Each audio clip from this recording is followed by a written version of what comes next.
ngjarja ka ndodhur, por nuk është tentuar në asnjë moment që të manipulohet ose të mbyllet, sepse mësuesit e shkollës janë treguar të disponueshëm që ngjarjen ta diskutojnë dhe ta zgjidhin nëpërmjet nxënësve që ishin pjesëmarrës në debat.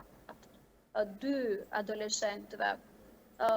Sipas informacioneve, mësuesit të cilët ishin të informuar për situatën, zakonisht kemi në përditshmëri në shkolla ngjarje të tilla mes njëri tjetrit pra adoleshentëve dhe menjëherë në ndihmë vijnë gjithmonë mësuesit për të zgjidhur situatat nga më të ndryshmet. Situata ishte diskutuar, ishin marrë madje edhe të dy djemt në shqyrtimin e situatës nga mësuesit përkatës, ishte folur me ta, të dy i kishin kërkuar falje njëri tjetrit dhe situata, domethënë, ishte menduar nga mësuesit se ishte zgjidhur dhe normalizuar. Paçka se jashtë ambientit të shkollës ndodhi ajo që ndodhi, domethënë, dhe u informua më pas edhe nga protesta që bërën vetë nxënësit e gjimnazit.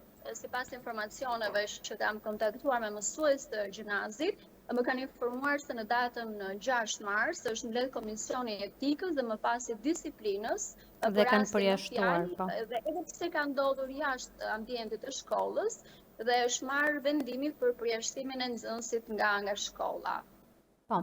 Dhe më pas, ditën e hënë, është bërë dhe pezullimi i ushtrimit të profesionit i drejtorit të gjimnazit.